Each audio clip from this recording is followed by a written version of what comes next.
Howdy folks, Merry Christmas and Happy Holidays to all of you. We're joining you now for a special Christmas episode of PINDROP.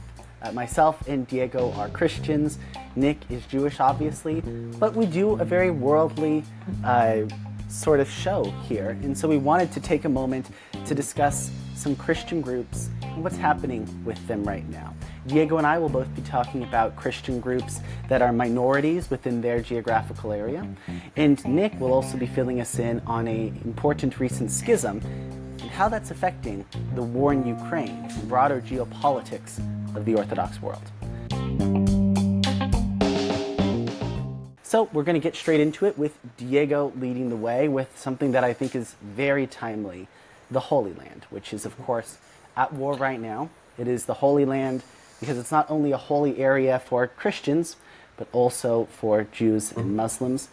And Christians are actually the least populous group within the territory that you could broadly call Israel-Palestine of those three main religions. So Diego, get us started. I understand that you want to take a look at Christians in Gaza and Christians in the city of Bethlehem as well, which of course is where Jesus was born.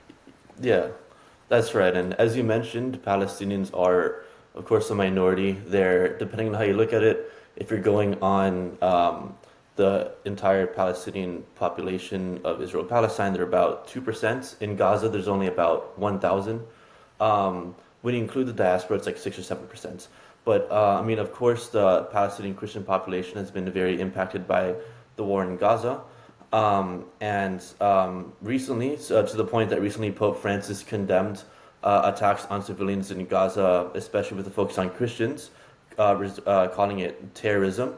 This was in response to just last week, there was several attacks on the Holy Family Catholic Parish, a big church in Christian church in Gaza, where several people from various faiths were taking shelter. Specifically, what happened, there was a point where, and this is according to the Vatican official website, the Vatican says that the IDF entered the compound and shot at anyone leaving the church, and that they claimed there was a missile launcher inside.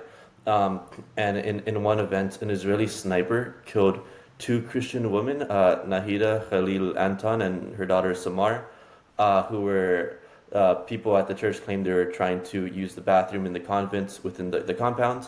And it was a very tragic tale. It seems that one of them was killed and then went back to carry the other to safety and then was shot. So the Patriarchate has condemned this, and as I said, Pope Francis.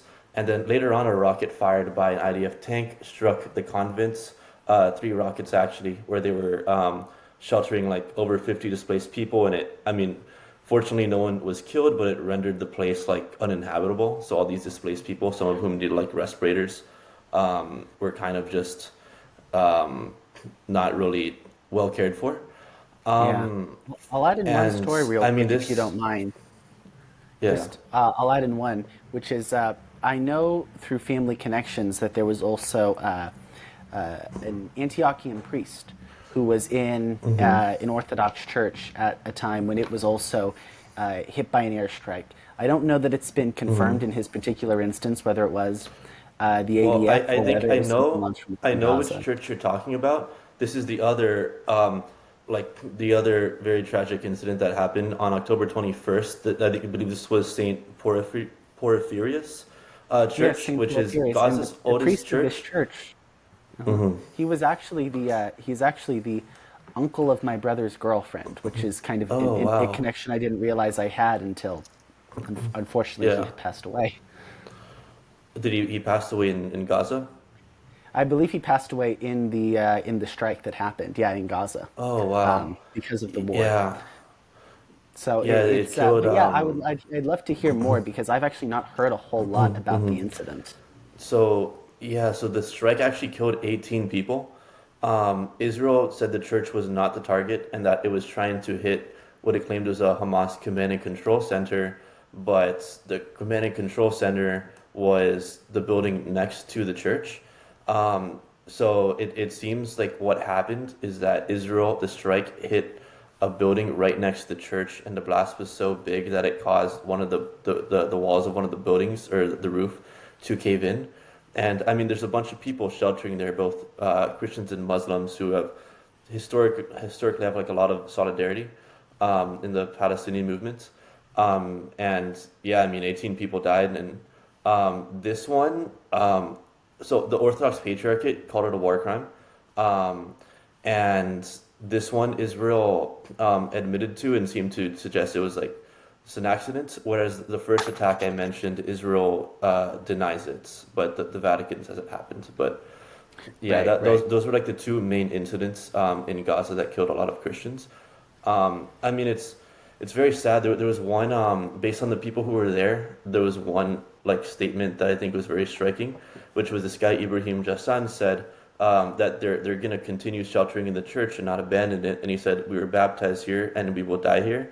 And it's kind of this I think broader attitude among Palestinian Christians in Gaza, because it's arguably the oldest Christian community in the world, depending on how you look at it. I guess there's different people who make that claim.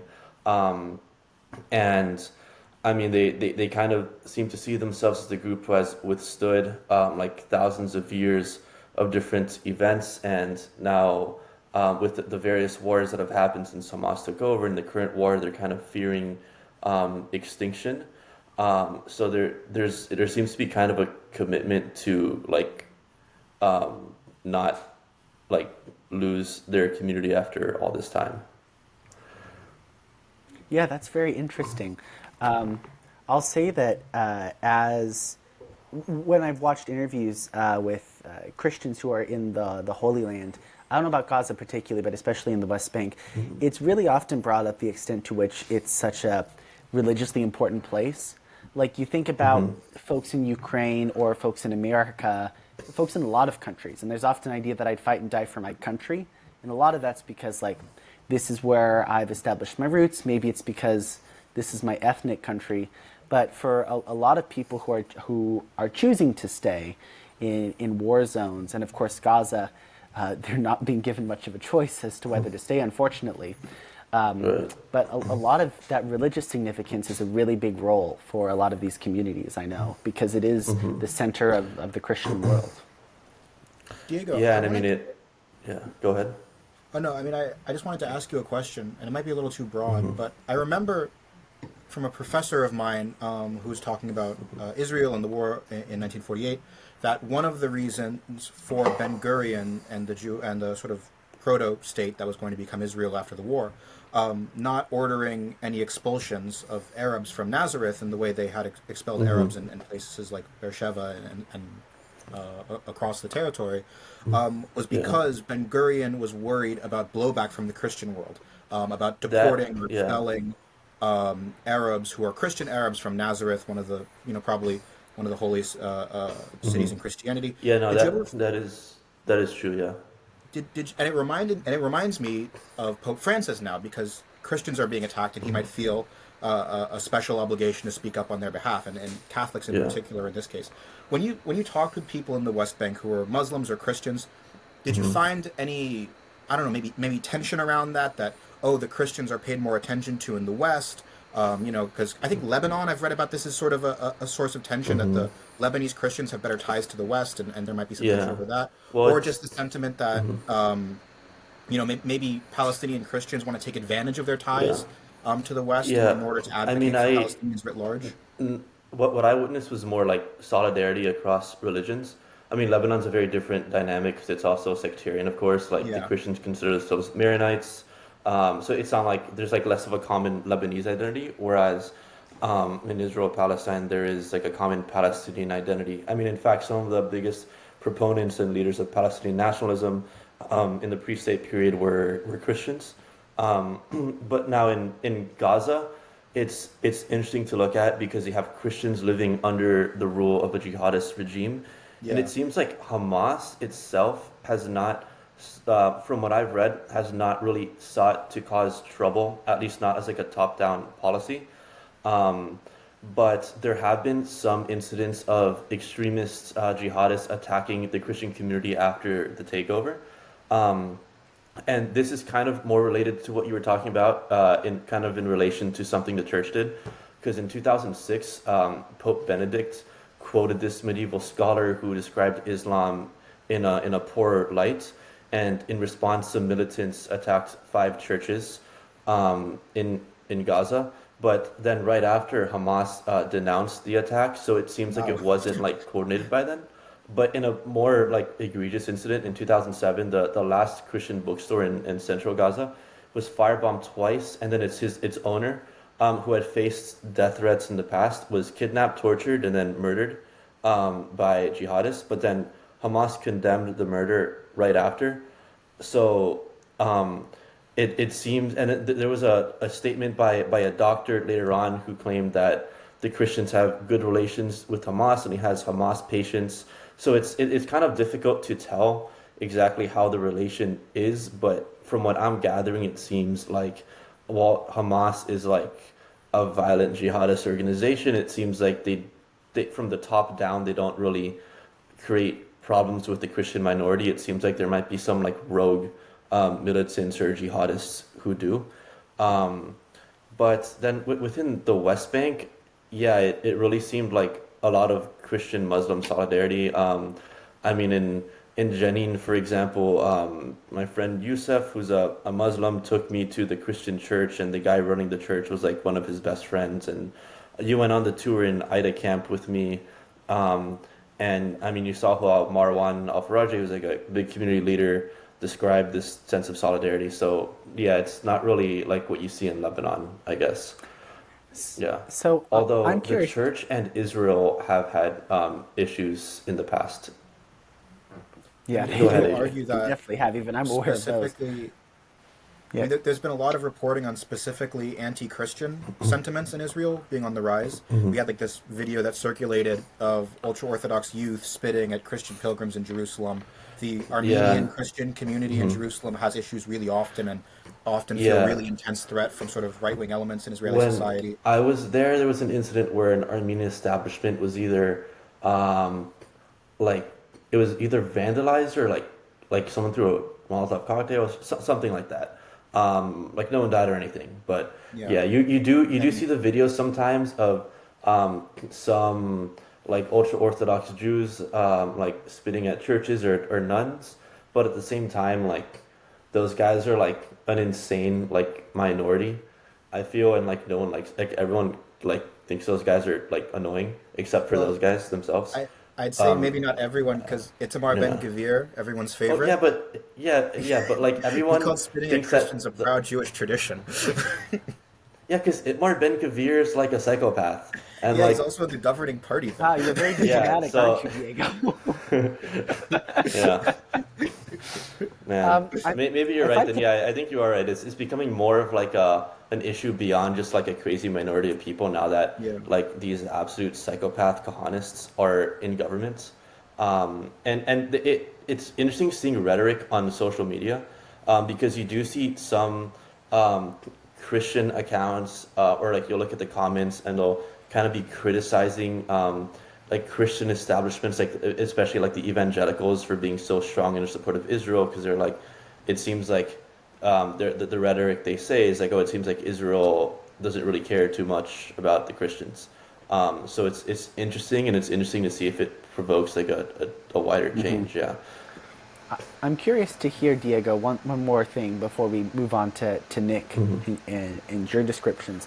I have with me here, of course, my nativity scene. As a practicing Christian, we have like 5, 6 of these within the house, within my family's house right now. The nativity scene in Bethlehem got a lot Yes, I was going of to talk notice. about that. Yeah. So I'd like to, please tell us about, because you also got the chance to go to Bethlehem. Yeah. Tell us a little bit more about So this, because there is, Christmas is canceled yeah. there, is what Well, the it was headlines are saying. yeah. So what you're referring to with the nativity scene is the evangelical Lutheran church in Bethlehem, that they created a nativity scene that was on a keffiyeh, and where the baby Jesus had the keffiyeh wrapped around him and he was surrounded in rubble. So it's referring to Gaza. And Bethlehem is area in the West Bank where there are the most Christians. And I mean, of course, it's like the center of Christian tourism because of the Church of the Nativity. There's several other big Christian sites there, and they get like a huge amount of their income from tourism, and even outside of Christmas, and obviously in Christmas they have these huge festivals that get hundreds of thousands of pilgrims from around the world, and now the different churches there, kind of in league with the opinion of the local population, have decided to cancel Christmas celebrations in solidarity with Gaza, and because of that, several Christian tourists have canceled their trips to Bethlehem, also because they're worried about rising violence in the West Bank. There were also Israeli raids on Ida camp in Bethlehem. So yeah, now pretty much all the shops are closed, and I mean a lot of people have lost their source of income. So it's a very sad situation. Yeah.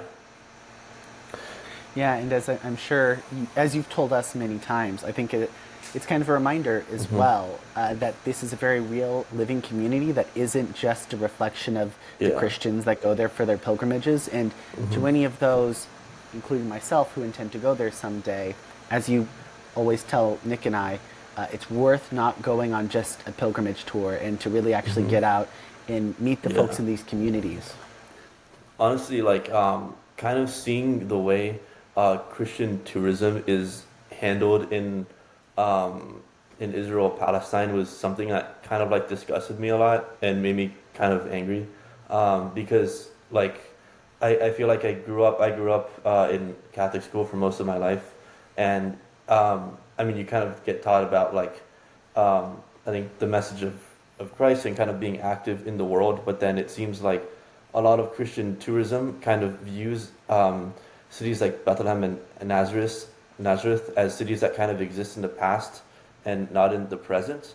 And I would go and see these tourists who they would go on these huge like hop on, hop off buses, and they'd go in the Church of the Nativity and they'd take pictures, and then they'd leave and they wouldn't like interact with the community. And I mean, I think the global Muslim community, I think, has a lot to be proud of in that I feel like whenever there's a big catastrophe that impacts a Muslim population, they come together and they show a lot of solidarity and they show a lot of supports. I mean, you see that every time something happens with Palestinians, but I feel like the Christian community does not do it, especially not when it comes to Palestinian Christians, which is very sadly ironic because they're arguably like descended from the oldest Christians in the world. Yet you don't really see, like, yeah, Pope Francis has condemned it, but I feel like when you see like the major Christian establishments in the West, you don't see like the same thing you see with the Muslim community. I mean, the evangelicals are like straight up cheering on Israel. So yeah, it's. I'd say though that I think the more institutional churches are more sympathetic and more cognizant of the issues that Palestinians on like within like the church hierarchy, but I'm talking more about like within just like normal people who are like. I think like Western Protestants is really like the really extreme pro-Israel stuff. That's like an American post-denominational Protestant development. But I just definitely don't see like Christian communities coming together for this to the same degree I see like Muslim communities coming together. And it's because, in my opinion, I think you're right, Nick. It's like the Catholic level is kind of different, but especially among Protestants, especially in the West, and I'm willing to say this even as a Protestant myself, even among the Christians in the West, whose most important characteristic is Christianity in their own opinions, they don't necessarily identify with that Christian community as strongly as they identify with their national community.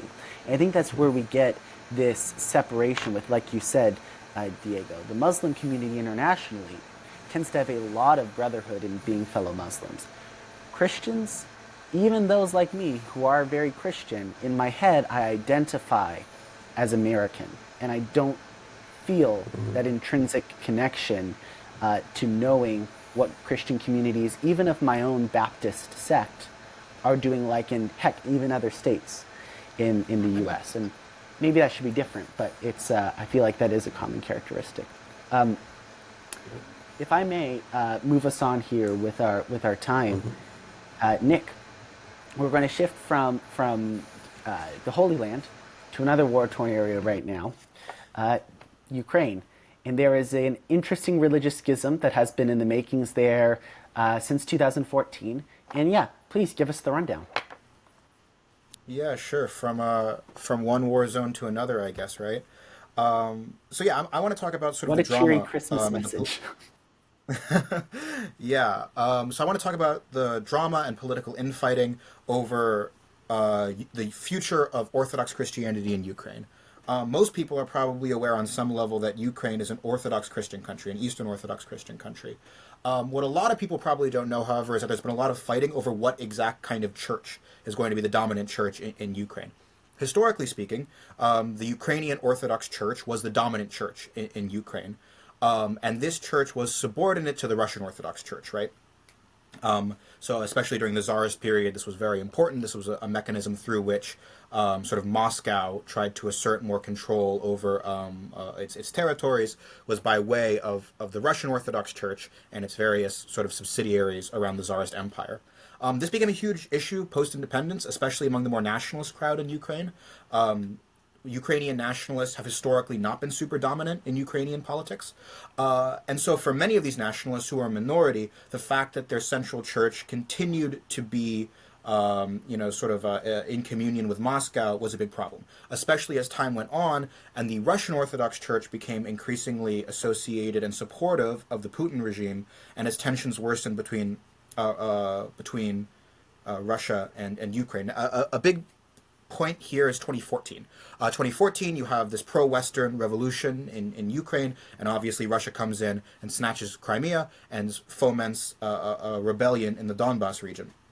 A guy who comes to power there is Petro Poroshenko. He becomes the president of Ukraine post-revolution, and he really takes up this mission to establish a separate autocephaly of Ukraine. Basically, that would entail the creation of a separate church directly in communion with the center of Orthodoxy, Constantinople. It would not have to go through Moscow, as the previous Ukrainian church did. In 2019, he accomplishes this. The Bishop of Constantinople grants autocephaly to Ukraine, and it creates, in contrast to the Ukrainian Orthodox Church, the Orthodox Church of Ukraine. So we have these two churches in No confusion in Ukraine there at at the all. moment. One in communion with Constantinople, or Istanbul, if you'd rather, and one in communion with Moscow. Russia did not take this well, and in fact, the Russian Orthodox Church broke off communion with Constantinople.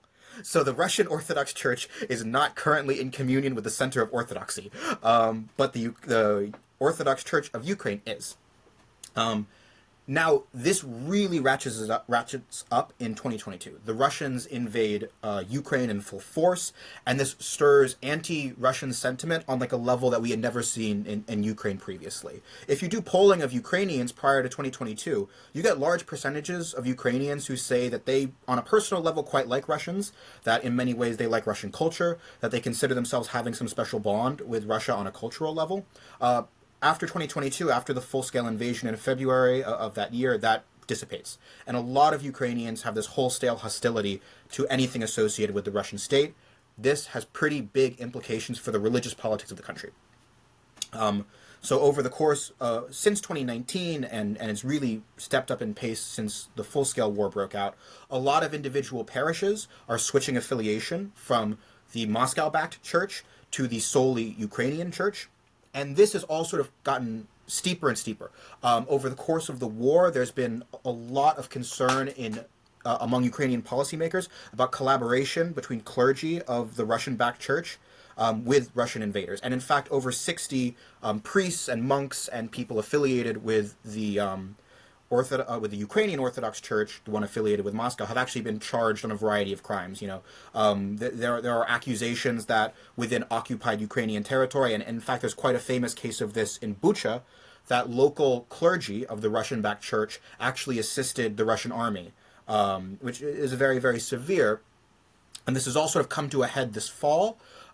In October of this year, The Ukrainian parliament, or November actually, sorry about that. In November of this year, the Ukrainian parliament has put forward a draft bill that is likely to be passed and implemented, that is sort of providing the legal foundations for Ukraine to sort of really go hard after this church and likely ban it wholesale. Basically, this bill would allow the Ukrainian state to ban a church if that church's head is based in Moscow.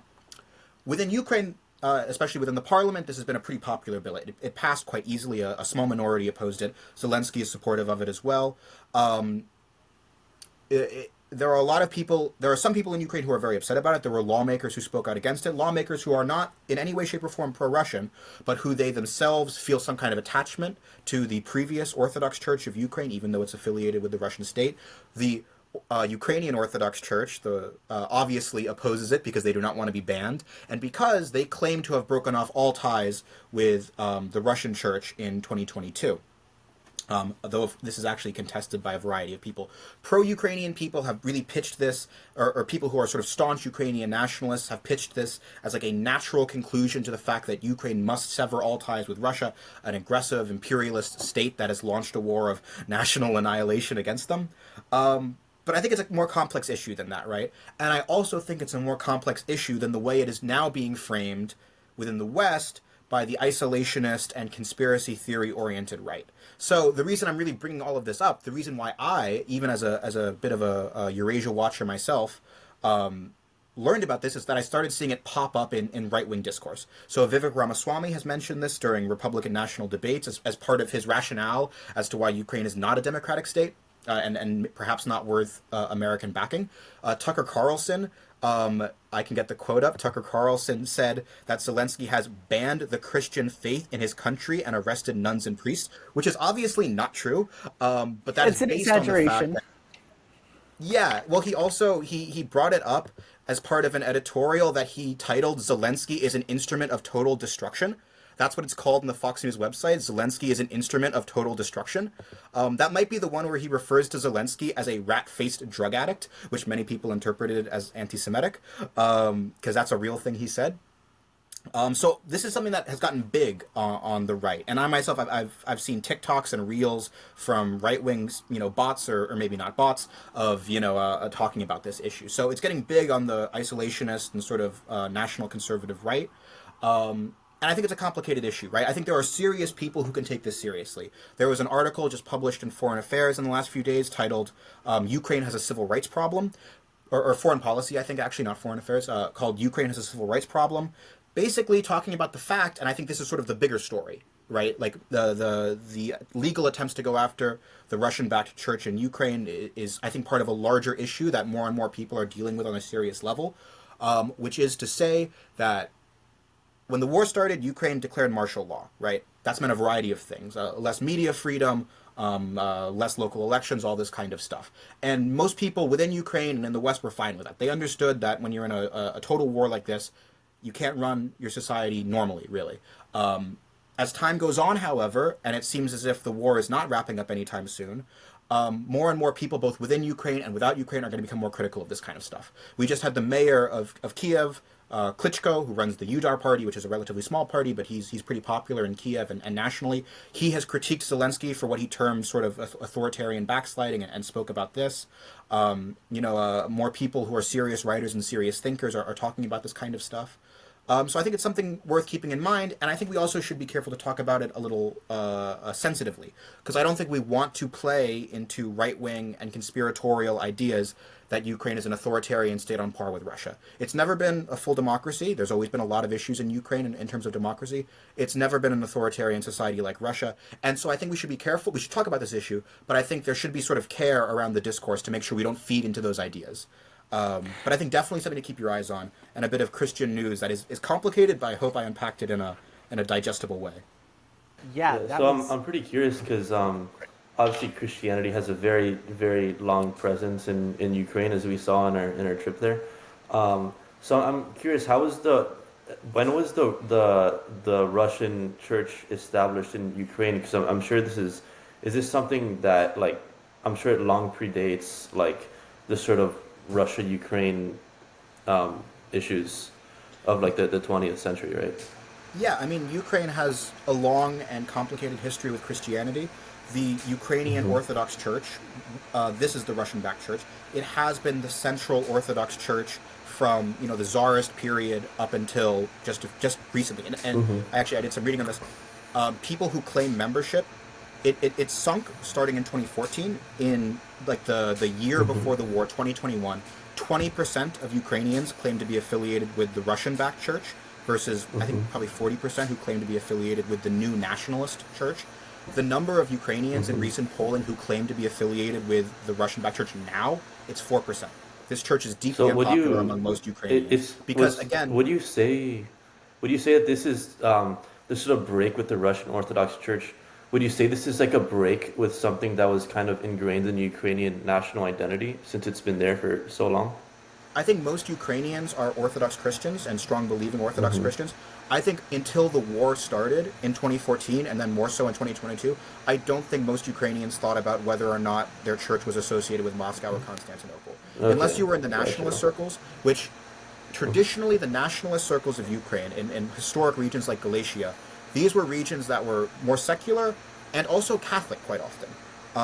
Because they were the parts of Ukraine where there's a strong Catholic presence are historically also related with Poland. That's a whole thing. We can try to get into that. Ukraine actually, the current nationalist church in Ukraine is not the first unique church to Ukraine. There is a Greek Catholic church, which was a 17th century invention where local leaders were trying to make peace between Catholics and Orthodox Christians, and they sort of combined both into a unique church that tried to merge the two, called the Greek Catholic Church. So Ukraine has a diverse and lengthy history with Christianity, in the same way it actually has a quite important history with Judaism, and a noticeable but not as extensive Muslim presence, mostly from Crimea. But the Russian-oriented church was the historic central church of Orthodoxy in Ukraine. But I think until 2014, and then again in 2022, most Ukrainians didn't really think all that much about it. Again, this hostility to all things Russian culture, Russian language, stuff like that, this was not a huge part of Ukrainian public life until 2014, and even then it's contentious. The Poroshenko government, after the revolution in 2014, was a little hesitant to approach things like language issues. Post-2022, there's a broad sentiment in Ukraine among most people, and especially most young people, that anything Russian is affiliated with this horrific period of their history. There's a strong sentiment among individual Ukrainians that individual Russians bear some amount of responsibility. There's a pretty bad relationship between the Russian opposition, particularly Navalny, and mainstream Ukrainians for a variety of reasons we can talk about. And even as someone like myself, who I consider myself very pro-Ukrainian, even I am a little surprised by the intensity of it. But again, I think that this is really a post-2022 issue. Maybe a post-2014 issue, but really post-2022. There's really kind of a deep irony about it in the sense that, it reminds me of the Civil War in terms of in the American Civil War. There were these slaveholders who seceded to try and protect the institution of slavery. But in doing so, they also guaranteed the dissolution of slavery within their lifetimes in the United States. Without secession, there are other measures that they could have done to try to hold on to slavery. Now, I'd argue we'd be done with slavery by now here. And I think we see a parallel to that in Russia's decision with Ukraine, in that their decision to invade Ukraine, and heck, even before the 2022 invasion with their actions in 2014, it expedited what was a very gradual concern about de-Russification, and seems to have put it front and center, and kind of just guaranteed the demise of any amount of respect for Russia that Ukrainians might have had. Of course, I should say I'm not Ukrainian, but that seems to be my general impression of things. And I do think, going back to something you said at the end of your description, Nick, I do think it is very important that we remember that we can have two conversations at the same time, right? In the nature of the tribalism that we've seen as a result of the internet and social media and just modern politics tends to be one of either or.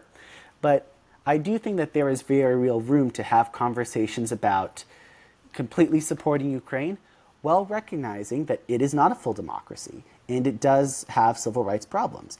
Equally, the fact that it has some civil rights problems doesn't mean we have to abandon them. I mean, we're also very big allies with Thailand, with Bahrain, with Egypt. These are countries that do not have silver gleaming human rights records, but they're still very rational allies, and they're quite worse, democratically speaking, than Ukraine is. I do think the same also applies to the discussion about a negotiating table, which is a very sensitive subject, and Zelensky doesn't like it when the international community talks about it. And he does have a point when he talks about we could never trust Putin. I do think he has a very valid point there. But these are still conversations that have room to be able to happen at the same time. We can really back Ukraine while also having this discussion about, okay, what is the end goal here? I think these are very reasonable conversations that can happen at the same time. I mean, yeah, I'll just comment one more time on the way in which Putin's war post-2022 has really ripped apart Ukrainians and Russians in a way that nothing else ever has. I mean, I don't, obviously, Ukraine is a separate state and a separate nation that doesn't need to be explained. But these two populations really were connected in a variety of ways. I mean, there are 50 million Russians with relatives in Ukraine, right? And the religious angle is only one aspect of that, But yeah, it turns out if you launch a war of national destruction against a group of people, that group of people might not like the country that launched the war of national destruction against them. But also, I mean, I just think that the shift away from the Moscow, the Moscow Patriarch and the Moscow Church, that was inevitable considering how pro-Putin the Church has become.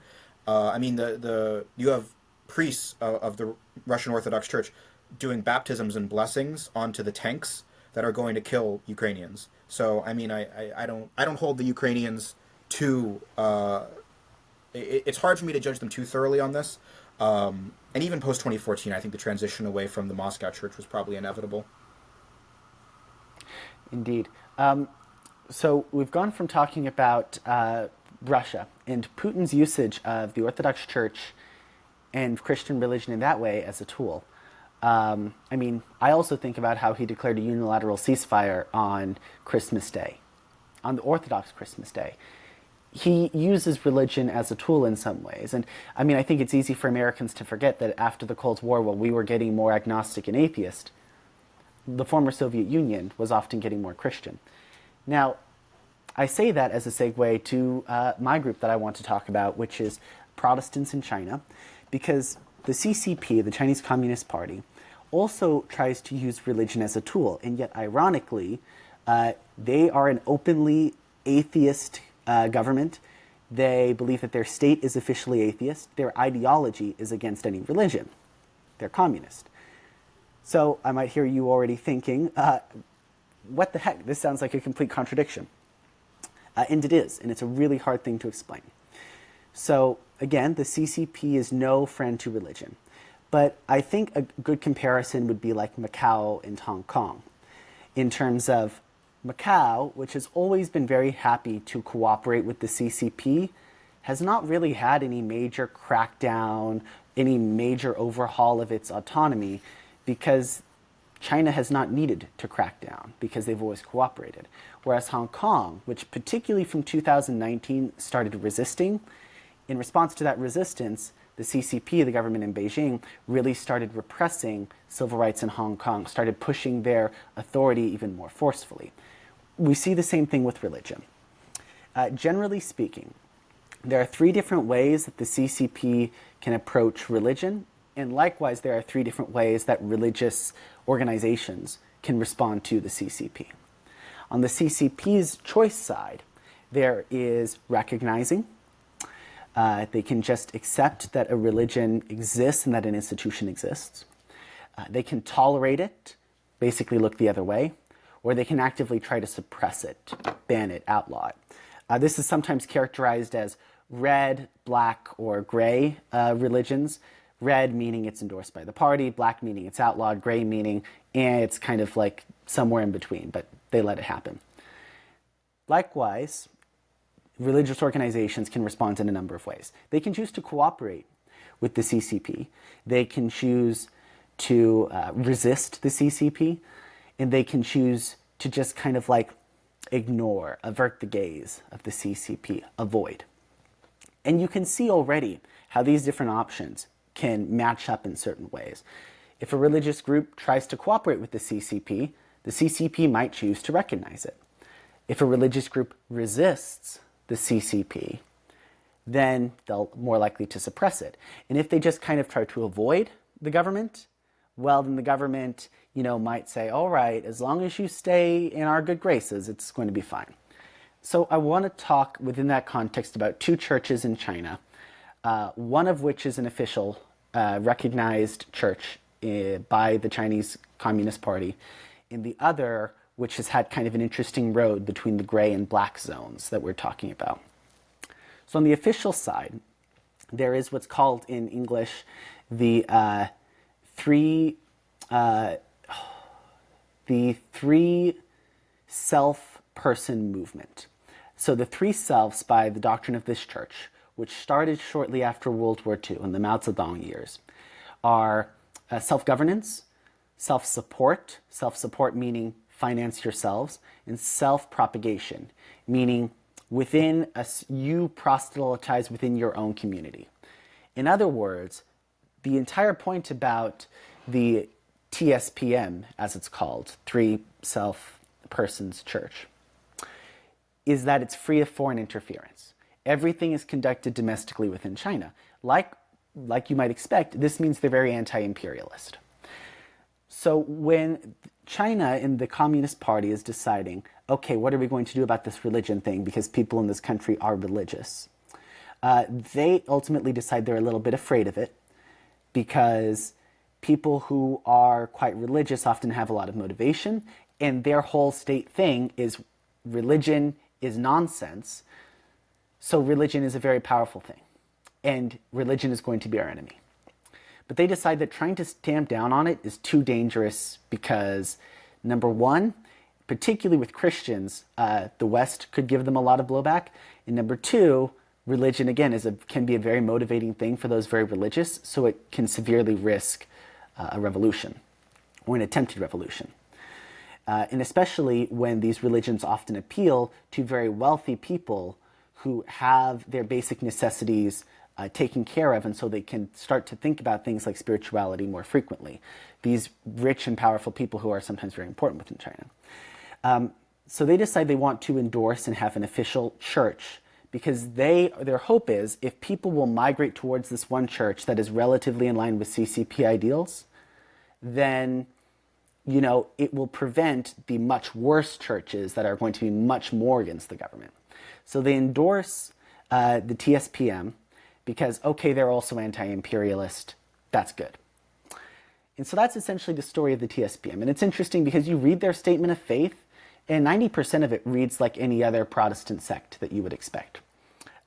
We should proselytize the message of God. There's only one Savior, and that is Jesus Christ, who is the Son of God. All this sort of stuff that is pretty common. There are some interesting aspects, like they're deists. So they believe that humanity has been given complete control over God's creation and that God does not actually interfere or influence things, which is relatively uncommon among Christian denominations, though not unheard of. And I do think it kind of reflects the CCP message of religion can't save you. But then let's talk about the other church, because I've been talking about it for too long. The other church that I'll highlight is the Shalwang Church, which was one of the biggest house churches in Beijing, the capital. A house church is basically a church that they call it that because people meet in their houses on Sundays. It's not usually a big and official thing. But the Shalwang Church grew fairly large by the time we get to 2008. And they were not just meeting in houses. They were renting out office spaces, sometimes even renting out local government buildings to be able to have these services. But in 2008, the local government in Beijing decided to really crack down on religion, and Shalwang was one of the groups caught in their crosshairs. And the government pressured their landlord to not renew their lease for the building they were using as a church. And in response, they started meeting in outdoor services. and then another. And in the second outdoor service, the local government sent in police to try and disperse it, and they actually forced the pastor to stay home, but the service happened anyways. And this is getting a lot of press coverage, and that's not good if you're the CCP, because you don't want to make it look like there is this type of religious discontent in the country. So the president at the time, Hu Jintao, actually steps in to take over from local government officials. And what had been some resistance on the part of the Shou Wang Church is met with an offer of cooperation. So Hu Jintao basically says, we will give you a building, you can do your mass indoors, no more outdoor stuff because that's too noisy, and it's not going to be an official church with that iconography. You can do your mass, but like keep it quiet, basically. And so that agreement is made. And so you can see, again, cooperation met with, okay, we'll look the other way. But eventually, this kind of falls apart because things are going so well that the central government looks away, but the Beijing officials are still very salty about the whole, you humiliated us, you made the central government step in and make us look like fools. So after things looked like they were going really well, the local government basically cracked down on them hard and told them, and mobilized thousands of police officers, and they told these church leaders, if you keep on meeting, we are going to fully crack down. And this time their threats basically worked. The church went online at first, and now is basically just several small groups, and there's no big service that happens anymore. So that's a lot of a way of saying that religion in China is something that's a lot more complicated than people give it credit for. There's an estimated anywhere from 30 million to 80 million Christians in the country. So it's not really a completely insignificant population. And it's not either like the CCP is fully hard-handedly against religion. And so I think that's also an interesting anecdote in comparison to Putin's usage of the Orthodox Church, because here's an atheist country also trying to use religion as a tool to suppress religion in a very funny way. So the reason for, I guess, the CCP being against Christianity, is it just ideological, or do they view it as like foreign interference or something that has the potential for foreign interference?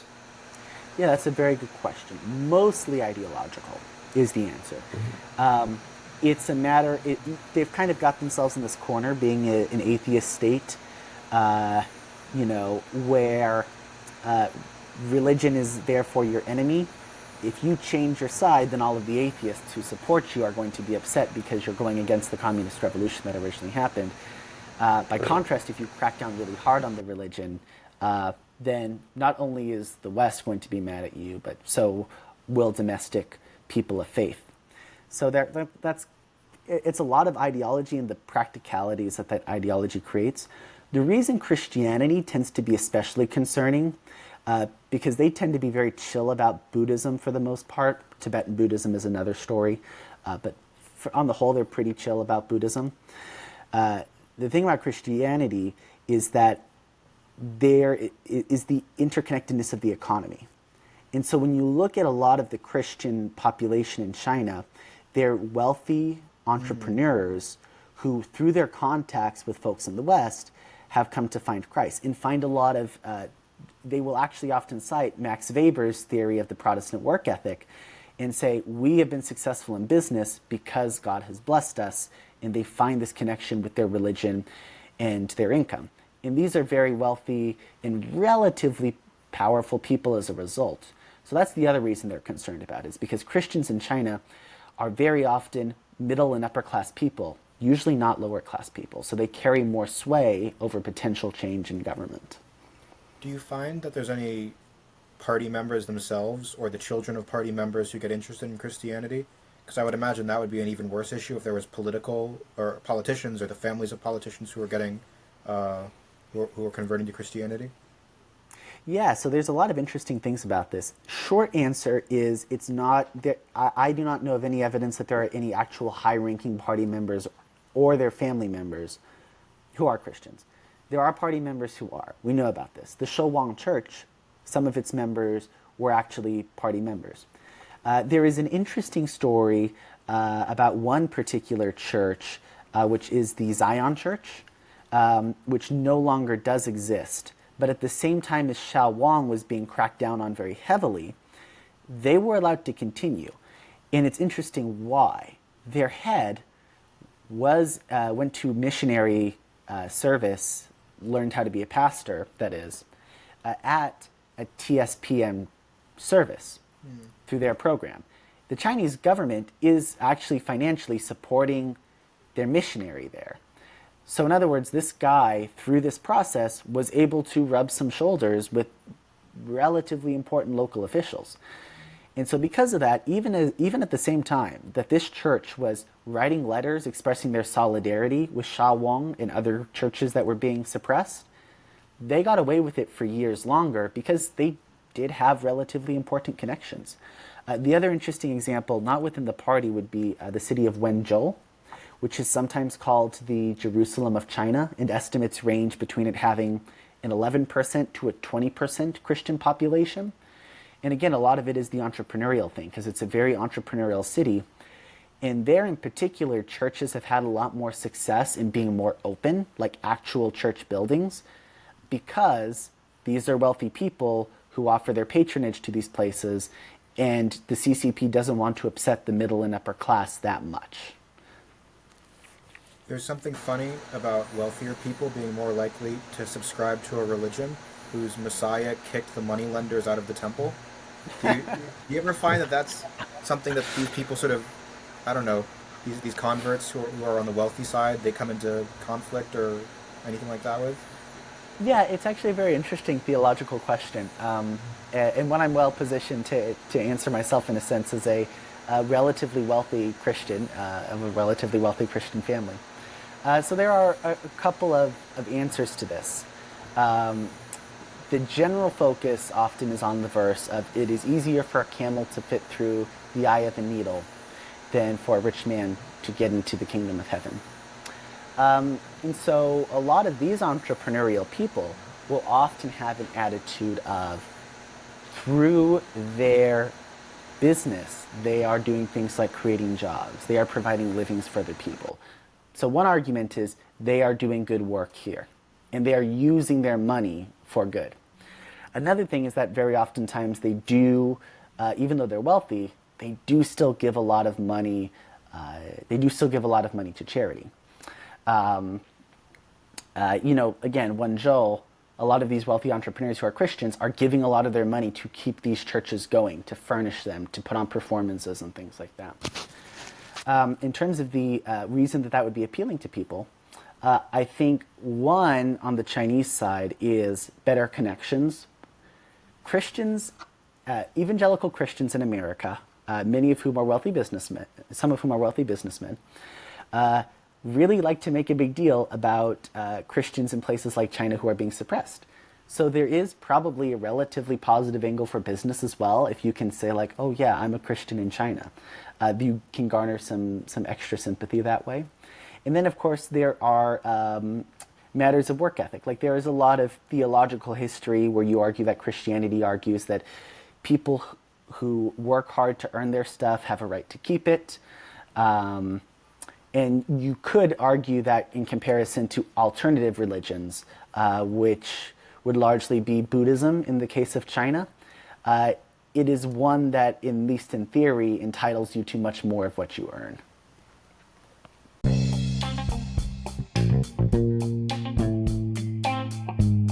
Alrighty, folks. This has been a lovely conversation. I feel like I got my quota for religious rants off for the week, so maybe I'll go a little bit easier on my family over Christmas in a couple of days. Thank you so much for joining us. Nick, Diego, I've had a really great time chatting about this with you, and I'm sure that we'll be chatting about it off the screen a good deal. I'm really curious to see how well this bill does in defeating the Ukrainian Orthodox Church within Ukraine. And it'll be very interesting to see how things develop in the Christian world in respect to the war in Gaza as well. So thank you again for listening. We'll be back in the new year with some more episodes.